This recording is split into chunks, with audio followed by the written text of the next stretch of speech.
All right, welcome everyone. Thank you for being here. Nice to see you all here. I'm going to keep an eye on the waiting room to see if more people will be joining in, but welcome. My name is Mia, and I am a member of the Robbinsdale for Racial Justice group. I am a resident in Ward 3 near Lee Park, and we are having our second conversation with Ms. Sheila Webb, our Robbinsdale Ward 2 City Council candidate. Thank you, Sheila, for speaking with us again today. So the intention of this meeting is to continue our conversation about racial justice and equity issues as they pertain to our elected officials ahead of our general election coming up on November 3rd. And members of the Robbinsdale for Racial Justice group have come up with a few more questions, and we presented these questions to Ms. Webb a few days ago. And we are here to listen and become better informed voters. And for those of us who are white members of the community, we are here to be better allies to our neighbors who are Black, Indigenous, and people of color. We will allow space for follow-up questions from the audience at the end. And as always, white people will defer and listen to BIPOC members when they have something to say. And this meeting is recorded. We will post this video with our previous candidate conversations. And if you'd like to view our first conversation with Sheila, you can search R4RJ on YouTube. That's R4RJ. And for the time being, we'll keep microphones off from the audience, but you're more than welcome to, open your camera. It's nice to connect with faces. You can utilize the chat as well. One more thing, we'll keep our meeting to about 45 minutes. And so we'll invite Sheila to give us a little introduction, and then I will jump right into our questions. And we should have time at the end for follow-up questions from the group. So we'll wrap up just before 7:45, and then Sheila, you can tell us how to get in touch with you if there are further questions, okay? So again, Sheila, thank you so much for being here. Do you mind giving us a little introduction of yourself? I don't mind. My name is Sheila Webb. I am running for Ward 2 City Council here in Robbinsdale. I'm married, I have children, grandchildren. I'm a social worker by trade. I've been working in social services for 24 years, and I'm very proud of that. I just have a wealth of experience working with people directly and working with community and collaborating work between families, children, and community members. So, excellent. Thank you so much. So I'm going to jump right into our questions. So we have questions around 6 topics that this group has organized and submit in advance. And these same questions are asked in the same order to any other candidates who meet with our group. We do have plenty of time per question, so feel free to elaborate as you like. And then for any answers, let's say if they go beyond 5 minutes, then I'll just give you a little wave and so we can get to all of the questions with enough time. Okay? Okay. So our first question for you, Sheila, the amount of unchecked power held by the city manager is alarming to many members of Robbinsdale for Racial Justice group and is directly related to racial inequity in Robbinsdale. So what are your thoughts on Robbinsdale's current government structure? And do you have any adjustments you'd like to see to work toward equity for BIPOC? And what are they? Okay. So my experience growing up, the mayor of the city had lots of power. Living in Robbinsdale and not seeing that, it's definitely different, but it's no different than what's going on in other suburbs surrounding us. I think that what's going on right now is about accessibility and what leadership has designed. And so Robbinsdale has been this way for a long time. I think the changes has to be made in policies and charters if people want something different. I think that's why the voices of the people are so important, because if people aren't happy with the way their city is being ran, then they need to speak up. My position is going to always be to push the voices of the people. My position will always also be, you know, I have my own opinion about things, and I want, as a resident, I want my own voice to be heard also. I think that the city manager's position is a position that does carry a lot of power. I think people are actually shocked at the amount of power that the city manager has. But there's a course and a process to change things if that's what people want. Mm-hmm. And so people have to be ready to do something if that's what they want. Mm-hmm. Great, thank you so much. Okay, if it's all right, I'd like to move on to our second question. And by the way, I don't know if I mentioned this, I'm going to hold off on any follow-up questions. But then, as always, to the group, if you have follow-ups, go ahead and put them in the chat anytime. Okay, second question. This one's a long one, so I'm going to read it all and then we can tackle each part. So, when discussing racial equity, it's also important to think about the intersection of Black and Brown lives and the lives of the LGBTQ community. Would you support flying a pride flag at City Hall or on the light post downtown? Would you support flying a Black Lives Matter flag? And if you don't agree with a BLM flag or banner, would you support a Blue Lives Matter flag or banner? And how would you respond to criticism from residents regarding this? I definitely unapologetically support a Black Lives Matter and Pride flag. And that's me personally. I don't carry the weight of everyone in Robbinsdale. That's not what everybody wants. And in saying that, I need to be clear about my main goal is to have people feel inclusive. And I think it's important that the members of the community are in agreement with that. I think it would be nice to have the Black Lives Matter flag and the Pride flag flown when we have celebratory events in the city. When we are cutting a ribbon for a new business, I think it's nice to give recognition to communities that not only are suffering, not being visible, but also having a hard time being recognized for who they are. And not only having a hard time being recognized for who they are, but being avoided and neglected and ignored, not included, and not feeling a part of the community. So for sure, no doubt, I would definitely support that. Wonderful. Can I ask your thoughts on a Blue Lives Matter flag or banner? That was another part of this question. This is my position with the police.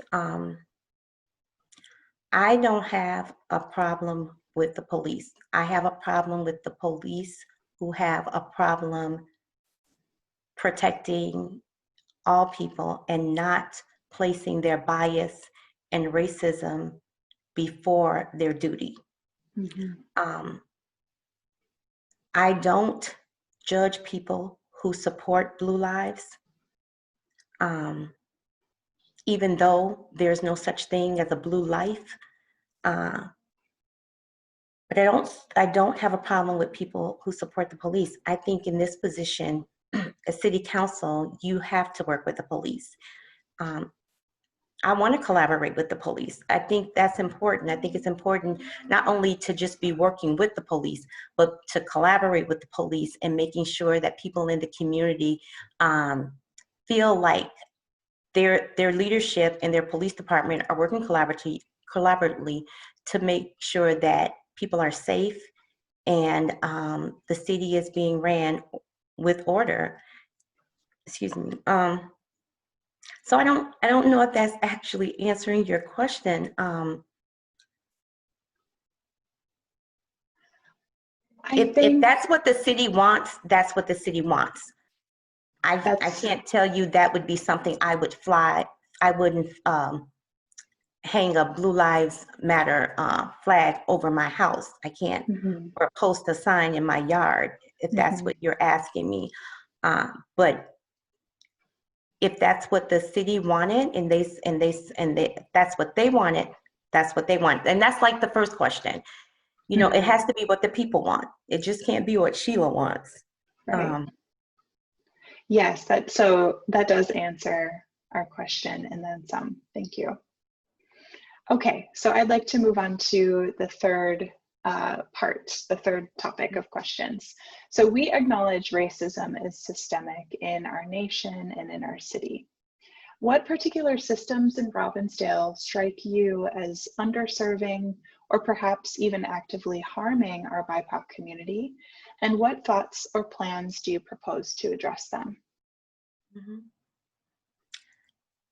I think the underserving part, you would definitely have to start with leadership, city leadership. There's definitely a void there.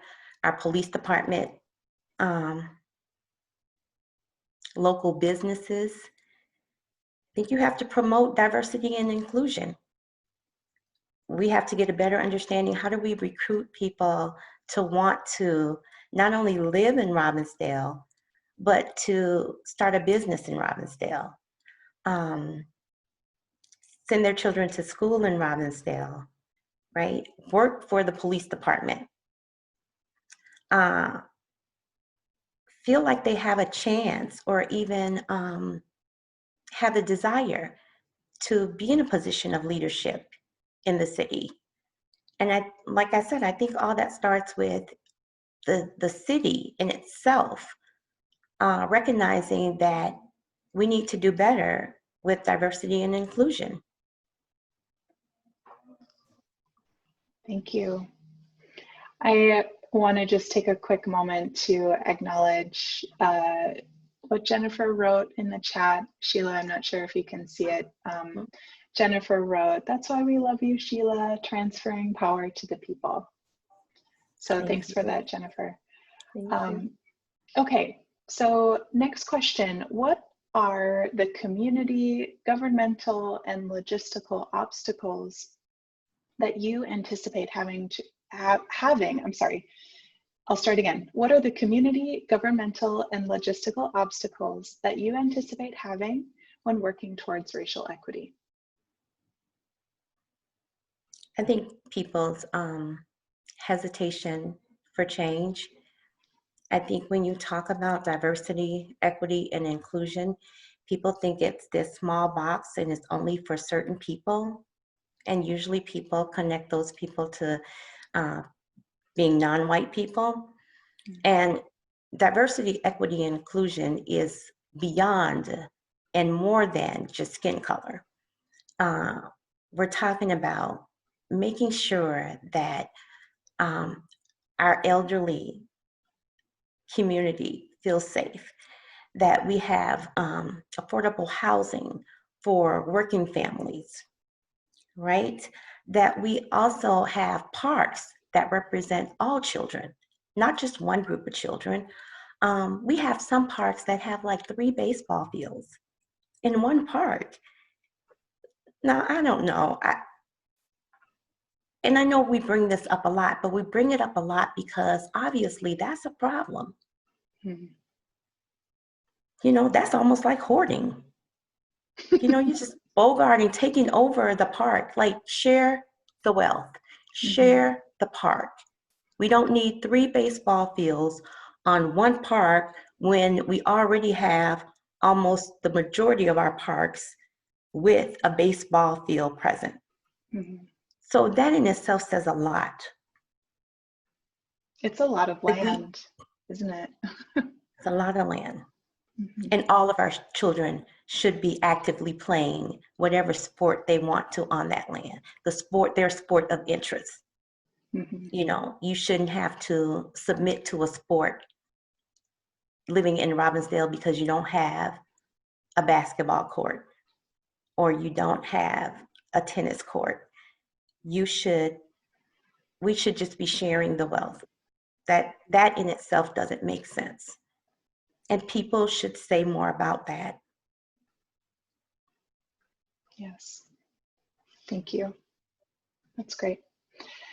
Okay, next question. What is your vision or plan for the city to do more to support minority-owned businesses? And how would you, as a city council member, recruit, encourage, and provide support for Black business owners looking to open in or relocate to Robbinsdale? Mm-hmm. I promote education, understanding, and acknowledgement. I promote Black leadership.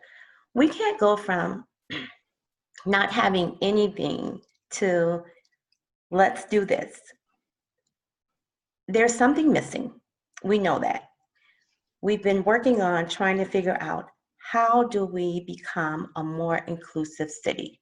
How do we diversify? People have to feel welcome. They have to feel like, we want your business here. Not only do we want your business here, when you get here, we're going to support you. Not only are we going to support you, you're going to be safe as a Black, Asian, Latino, Native American business owner. You know, we're going to support you just like we support the other businesses that exist. We're going to celebrate your presence. But we have to start doing that work prior to recruiting people. We just can't have people showing up and we not have that culture already set.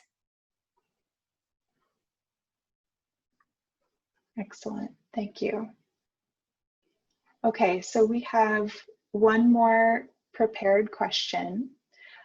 So that I'll take a moment just to remind anyone in the audience, if you have follow-up questions, you can start putting them in the chat. Otherwise, if you'd like to ask directly, you can give me a wave after this question, and I'll open your microphone, okay? So, okay, last question. So how would you leverage your role as a city council member to foster a more racially just Robbinsdale?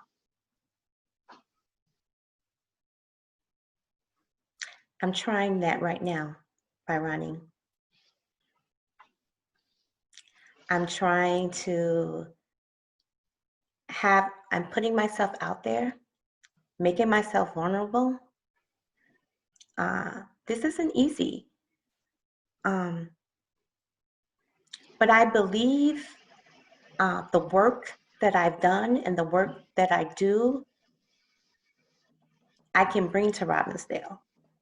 I think I have something to add, something to offer. I think if people see that, they will see Robbinsdale moving in a different direction. Mm-hmm. And so that's my initial contribution. And even beyond that, I want to always support, I'm going to always support equity and inclusion, not just for Blacks, but for all people. I just think that's important. It doesn't make sense that we're even having these conversations. You know, your questions should be more about, well, what do you think of the water or the earth? You know, mm-hmm. Or how do you feel about backyard agriculture? It's a shame that more than 50 years after the Civil Rights Movement, race is still a hot topic. Race is still an issue. Racism still exists. And I just think that's sad. That's sad for our children, our grandchildren. It's sad for us because mm-hmm. as adults, we're still trying to figure that out. Right. I can't stop nodding my head when you're saying this. No, it's wonderful. Thank you so much. I do have a question from Holly. Thank you, Holly. I'll start with this one, and then I can just see a few faces right now, and then I'll open up to the grid view to see everyone. So Holly asks, Do you envision a way to tamp down the bullying and racism that is currently happening in our city? Can you repeat that? Of course, yes. And if you want to read it too, you Mhm. can look at the chat. Okay. Holly asks, do you envision a way to tamp down the bullying and racism that is currently happening in our city? Can you be more specific, Holly? Give me an example. Yeah, Holly, let's see here. Holly, can I unmute?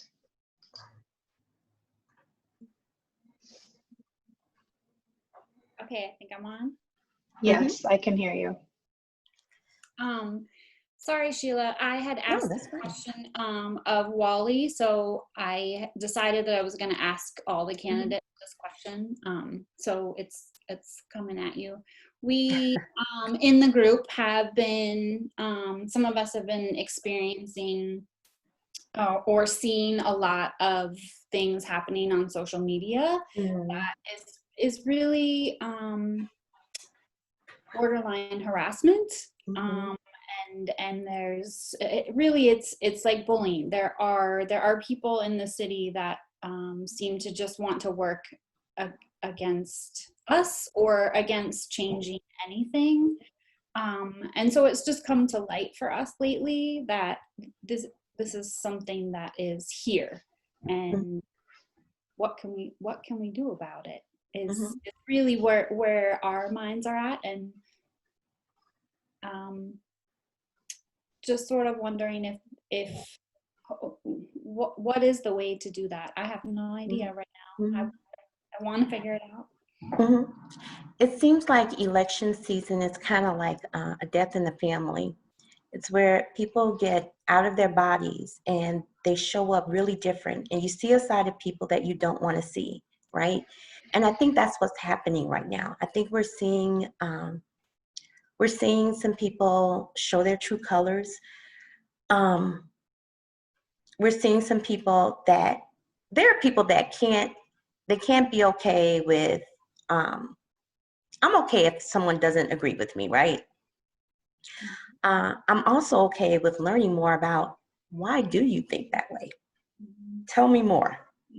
Because maybe they'll give me some insight to even think about, oh, okay, I never thought of it that way. But I think that's what you're experiencing as a group, is the ugly side of the election season. This city would benefit from having a partnership or access or even our own mediator. Because I think as we go through this journey of trying to be a more diverse, a more inclusive, a more equitable and anti-racist city, we're going to have more of that. Everybody is not for Black Lives Matter. Everybody is not for the LGBTQ community. Everybody is not for change. Right.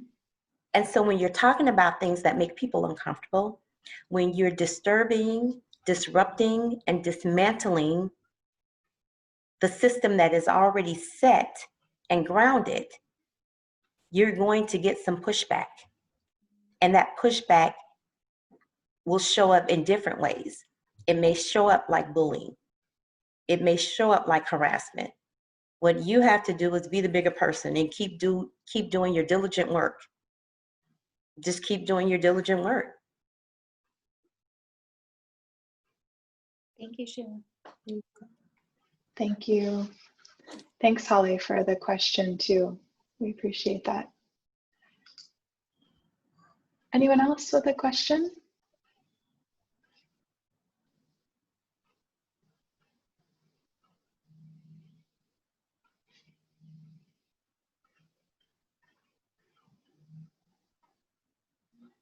Oh, Zach, you have a question. Can I unmute you? Yes, go ahead, Zach. Perfect. Can you hear me? Yes. Okay. I have two questions. The first is, what excites you the most about the prospect of being a city councilwoman? And two, I was unaware before tonight that you were in social work. And I'm just wondering if you can talk a little bit about how that experience and your background as a social worker or in that field would translate to building better relationships within the community and possibly the police. Mhm. Well, thank you, Zach. That's all my job is building relationships. I actually, I've said on several occasions to different people that I am working my dream job. I love kids. I love helping people. I was raised around people who helped people. So I had both sets of my grandparents were good people, and the people that they associated with were good people, and they lived in communities that supported each other. And so I think my experience is going to be important because I'm used to collaborating and taking the initiative to build relationships and build partnerships. When you live in a city as small as Robbinsdale and that has a limited budget, as we've been told, you have to collaborate. You have to seek partners. That's important. I'm not afraid of that. I actually welcome that. I don't know how, there's no way we can operate or build anything or create anything without collaborating or partnering with someone else, another organization, another person, another city, even another county, who knows? But if we are looking for something, we should, for me, I am always open to hearing what other people are doing and to have other people come in and see what we're doing and supporting that. We're supporting whatever we're trying to do. So that's the biggest thing for me. And that I'm a relationship person. So the biggest thing about my platform, not only diversity, equity, inclusion, but I'm serious about pushing the voices of the people. I didn't just show up out of nowhere. People like to say, oh, you just showed up out of nowhere. No, I didn't. I've been doing this work a long time. I'm very proud of the work that I've done. And I think that you have to have someone that isn't afraid to support people, who can't be, you just can't shut them down when they're at the table speaking for the people. I'm that person. I really am. And I think that's important. People don't want you to represent them. If people are telling me, hey, something is going on with our water in Ward 2, or, there's a lot of break-ins on my block. And if you don't have the courage to sit at the table and push that agenda or put that on the agenda, what are you there for? And I'm not saying no one's doing that. That's not what I'm saying. What I am saying is me, Sheila. I want to be that person. I want to be the person pushing the agenda for the people. I also want to make sure that people have their voices heard. Engagement and participation is very important to me. As a resident, I want to be included. I want my voice to be heard. So of course, I'm going to do that as a council person. It just makes sense to me. And that's been my lifelong career. If you check my resume, you will see that everything that I talk about is everything that I've done and I continue to do. What you see is what you get. This is who I am. Oh, you had another part, I'm sorry. What was the other part? I had first asked you what excites you the most about it, and I feel like you kind of answered it because you're showing a lot of passion, but. Yeah. It would be nice to represent the community I live in. That would be the most exciting thing. Hearing from people and people actually hearing that I brought it to the table. Nick. That's great. So yeah, I do have a question on that because you do have this strong message of inclusion, and one thing that strikes me, and I actually encourage everyone to raise their hand before, us taking our own initiative, and each one of us taking some form of leadership to want to get more engaged in our community and the government of that governs our community. I had no idea who my city council member was at all. And I've lived here for 5 years, never knew. And, there is a part of us taking ownership of our own government, but I also think it's the true leaders of the communities that actually reach out to the people of their community and their constituents to let them know, hey, I'm here for you. So with that being said, a lot of candidates, and I know you've heard it, I know we've all heard, I want to hear from the my constituents, I want to listen to them, but what methods have we seen follow through in that? And it's often that we don't. And I'm not saying I don't believe you at all. What this is about.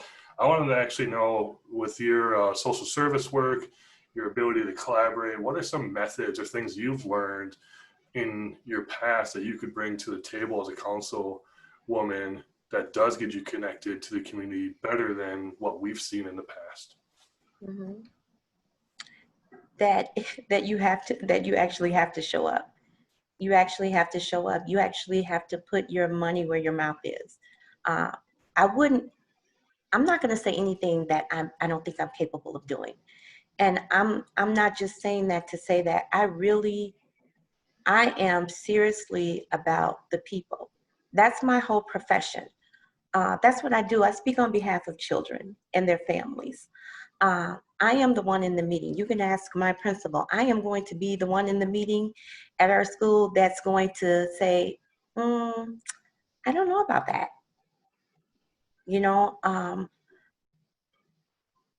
I just think, for me, I would have to learn the charters and the policies of the city of Robbinsdale, right? But one of the things that I am really excited about, if elected, is having some time of my own with community members from Ward 2. If that's monthly or quarterly, just to check in to see how things are going.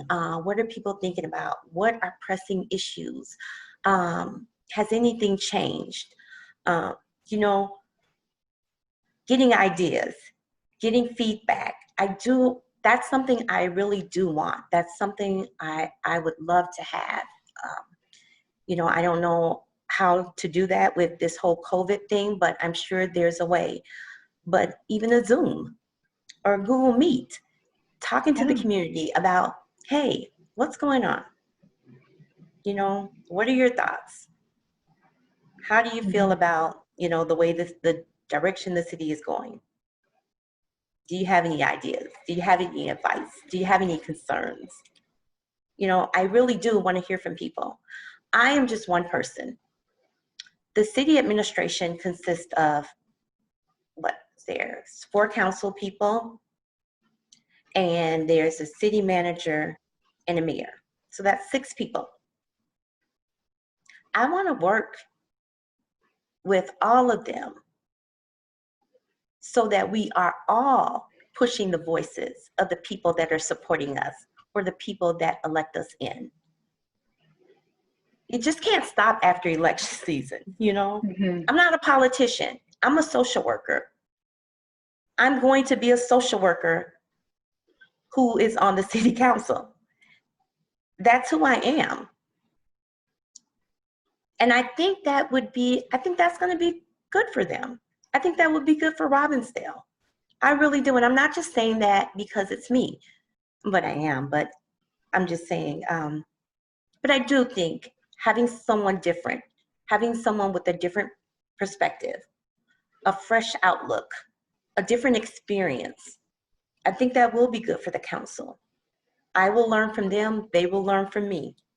And the hope is that we will make a better Robbinsdale for everyone that lives, work, play, pass through this city. And then we make some changes. Great, thank you. Thanks, Nick, for that question. Okay, so there's a question from Erin in the chat. Thank you, Erin. Erin asks, what is one of the first items you hope to accomplish or tackle as a city council member? Oh gosh. One of the things that, it's funny you say that because this is just a recent thought. One of the things I didn't like at a recent meeting I was at, I don't like people's vulnerability being on display. I don't like that when people are behind in their utility bills, that they have to come before a televised council to talk about that and get it resolved. I think that's a private matter. That's definitely something that I want to see changed, which is another reason why I think we have to have some form of social services or someone who supports or advocates on behalf of the people of the city in situations of mediation or situations of resolution. I just didn't feel good about that. I don't need to know that you're behind in your utility bill. That's not my business. Mm-hmm. That may be the city's business, but it's not Sheila's business, nor is it me as a business. And it's definitely not the business of however many people will be watching that televised version of the city council meeting. And that's how I feel. And I mean that. Mm-hmm. That's great, thank you. And thanks, Erin, for that question too. Are there any other questions?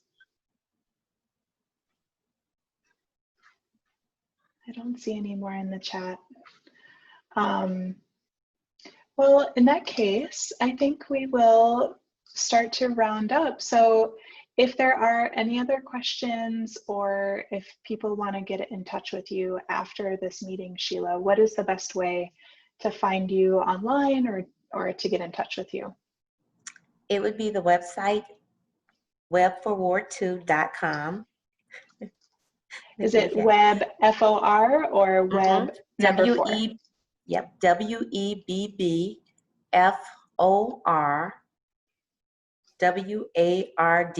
the number 2.com. And on that site, there's my email, phone number, and P.O. box address. Okay, great. I put the website in the chat for those to see. Erin also mentioned earlier in the chat, she says, I agree. Thank you so much for your time, Sheila. And I want to echo Erin, and I'm sure everybody else, we're really appreciative of you sitting down with us again today. Thank you. It was great to hear a little bit more about your plans and your vision. And I would also like to thank the Robbinsdale for Racial Justice group for helping to support this project through the scheduling and the formulating of our questions. And then of course, yeah, I've been saying this every time, I really do believe that this group is going to be ready to vote or perhaps voting already. So I'll just remind you all, find those people in your life that may not be ready to get out there and vote, and really talk to them and encourage them to do so. And then once more, if you need any more information on how to vote, you can go to hennepin.us/elections. So that's all for now. Again, Sheila, thank you so much. Thank you. Have a good night, everyone. You too. Bye-bye. Thanks. Bye. Bye.